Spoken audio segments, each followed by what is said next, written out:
इतिहास के पन्नों में कुछ योद्धा ऐसे हुए हैं जिनकी कहानियां सच में किसी भव्य महाकाव्य से कम नहीं है। आज के इस ऐतिहासिक विश्लेषण में हम 16वीं शताब्दी के एक ऐसे ही अजेय योद्धा के जीवन की गहराई में उतरने जा रहे हैं। हम बात कर रहे हैं मेवाड़ के शासक राणा सांगा की। देखिए, उनका जीवन सिर्फ एक राजा की शौर्य गाथा भर नहीं है, ये वैश्विक इतिहास में एक ऐसे बड़े तकनीकी मोड़ को भी दर्शाता है जिसने भारतीय उपमहाद्वीप का भविष्य हमेशा के लिए बदल कर रख दिया। तो आइए इस ऐतिहासिक सफर को थोड़ा करीब से समझते हैं। अच्छा, चलिए सीधे इस चौंकाने वाले आंकड़े से शुरुआत करते हैं। 80। जी हाँ, 80। यह कोई साधारण संख्या नहीं है। यह असल में उन युद्ध घावों की गिनती है जो राणा सांगा के शरीर पर मौजूद थे। जरा सोचिए, यह एक ऐसा आंकड़ा है जो उनकी लगभग पौराणिक शारीरिक सहनशीलता और युद्ध के मैदान में मोर्चे पर डटे रहने की उनकी जिद को स्थापित करता है। इतिहास में ऐसे उदाहरण बहुत ही कम मिलते हैं जहां एक सेनापति ने इतने घाव सहे हों और फिर भी वह मैदान में खड़ा रहा हो। यह नंबर हमें साफ बताता है कि उनका साम्राज्य महलों के आराम से नहीं बल्कि युद्ध भूमि के खून पसीने से बना था। 80 घावों के अनुभवी और मेवाड़ का उदय। तो मेवाड़ के उदय की इस कहानी की शुरुआत 1482 में होती है, जब राणा संग्राम सिंह, जिन्हें दुनिया राणा सांगा के नाम से जानती है, उनका जन्म हुआ। सत्ता तक पहुंचने का उनका यह सफर बिल्कुल भी आसान नहीं था। अपने ही भाइयों के साथ एक बेहद क्रूर और हिंसक उत्तराधिकार संघर्ष के बाद वो 1509 में मेवाड़ के सिंहासन पर बैठे। लेकिन सत्ता और इस मजबूत नेतृत्व की एक बहुत भारी शारीरिक कीमत चुकानी पड़ी थी। शुरुआती संघर्षों में ही उन्होंने अपनी एक आंख खो दी थी। फिर लोदी वंश के खिलाफ खातोली के ऐतिहासिक युद्ध में उन्होंने अपना एक हाथ गंवा दिया और एक अन्य युद्ध के दौरान पैर में तीर लगने से वे जीवन भर के लिए अपंग हो गए। ये महज इतिहास के तथ्य नहीं है, ये उस अदम्य साहस का सबूत है जो एक राजा को सच्चा योद्धा बनाता है। वे एक ऐसे लीडर थे जो सुरक्षित खेमों से आदेश देने के बजाय हमेशा सबसे आगे रहकर अपनी सेना का नेतृत्व करते थे। राजपूत कुलों को एकजुट करना और एक साम्राज्य का निर्माण। सिंहासन पर बैठने के बाद सांगा ने अपनी राजनीतिक और कूटनीतिक सूझबूझ का शानदार प्रदर्शन किया। उनकी असली जीत सिर्फ मैदाने जंग में नहीं बल्कि कूटनीति में भी थी। उन्होंने आपस में लड़ने वाले और गुटबाजी में उलझे राजपूत धड़ों को बातचीत और वैवाहिक गठबंधनों के जरिए एक झंडे के नीचे एकजुट करना शुरू किया। और यहीं हिंदूपति की उपाधि को समझना बहुत जरूरी हो जाता है। ये केवल एक नाम या सम्मान नहीं था, ये उपाधि राणा सांगा को राजपूत कुलों के संप्रभु नेता और उत्तर भारत के स्वतंत्र हिंदू सम्राट के रूप में स्थापित करती है। उस समय के माहौल को अगर हम देखें तो मेवाड़ कई शक्तिशाली मुस्लिम सल्तनतों से घिरा हुआ था। ऐसे में ये उपाधि उनके सांस्कृतिक और राजनीतिक महत्व को एकदम स्पष्ट कर देती है। वे उस दौर में एकीकरण का एक बहुत बड़ा प्रतीक बन चुके थे। 3 सल्तनतों पर विजय, भूराजनीति की एक शानदार मिसाल। और ये बेहतरीन तरीके से दर्शाता है कि उन्होंने कैसे अपने सैन्य अभियानों को पूरे उपमहाद्वीप में फैलाया। इसे सच में भू राजनीति की एक मास्टर क्लास कहा जा सकता है। उन्होंने केवल अपना बचाव ही नहीं किया बल्कि आक्रामक रुख अपनाकर आसपास की विरोधी शक्तियों को चुन चुन कर कमजोर किया। उनकी रणनीतिक सफलताओं का पूरा नक्शा यहाँ देखा जा सकता है।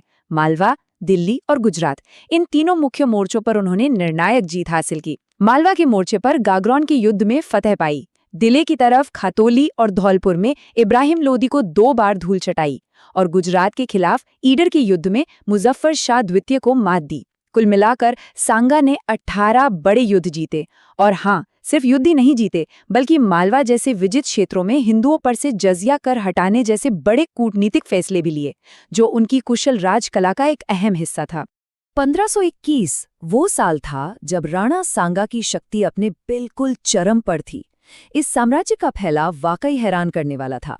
दक्षिण में मालवा की राजधानी मांडू से लेकर पश्चिम और उत्तर पश्चिम में सिंधु नदी तक ये साम्राज्य फैल चुका था। इतना विशाल क्षेत्र। इतिहास में ये इसलिए भी बहुत मायने रखता है क्योंकि सांगा इतने बड़े इलाके को नियंत्रित करने वाले उत्तर भारत के अंतिम स्वतंत्र हिंदू संप्रभु शासक माने जाते हैं। मुगलों से टकराव और वो तकनीकी बदलाव जिसने सब कुछ बदल दिया।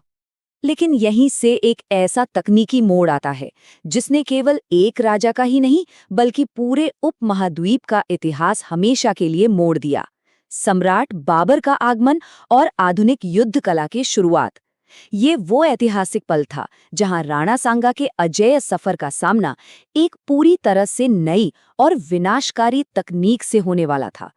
देखिए, केवल कुछ ही सालों के भीतर चीजें कितनी तेजी से बदली। 1526 में बाबर ने पानीपत की पहली लड़ाई जीती। इसके बाद फरवरी 1527 में बयाना के युद्ध में राणा सांगा ने बाबर की सेना को करारी शिकस्त दी, जो सांगा की आखिरी बड़ी जीत थी। लेकिन घटनाएं इतनी तेजी से घटी कि ठीक एक महीने बाद मार्च 1527 में खानवा का वो निर्णायक युद्ध हुआ और अगले ही साल 1528 में राणा सांगा का निधन हो गया। बयाना में जीत मिलने के बाद बाबर को हमेशा के लिए भारत से बाहर खदेड़ने के लिए सांगा ने किसी महाकाव्य जैसी तैयारियां की। उन्होंने तमाम राजपूत कुलों को इकट्ठा करके 1 लाख सैनिकों की एक विशाल अभूतपूर्व सेना खड़ी कर दी। दूसरी ओर बाबर की सेना हार के डर से कांप रही थी, तो अपनी सेना का मनोबल बढ़ाने के लिए बाबर ने ईश्वरीय कृपा पाने के नाम पर शराब पर पूरी तरह से पाबंदी लगा दी। शराब के सारे बर्तन तोड़ दिए और सारी शराब कुएं में बहा दी। ये एक ऐसा युद्ध बनने जा रहा था जहां सच में सब कुछ दांव पर लगा था। अब जो चीज़ यहाँ सबसे दिलचस्प है वो ये है कि यहाँ दो बिल्कुल अलग युगों के बीच का गहरा अंतर सामने आता है। एक तरफ थी राणा सांगा की विशाल सेना जिसमें 1 लाख सैनिक थे, लेकिन ये सेना पूरी तरह से पारंपरिक थी। ये हाथियों, घुड़सवारों और तलवारबाजों पर निर्भर थे। और दूसरी तरफ थी बाबर की सेना, जिसके पास आधुनिक युद्ध कला के ऐसे हथियार थे जो उत्तरी भारत में उस समय शायद ही किसी ने देखे हों, जैसे कि तोपें, मैचलॉक बंदूकें और बारूद। तो ये केवल दो राजाओं की लड़ाई नहीं थी, ये सीधे सीधे तलवार और बारूद की लड़ाई थी।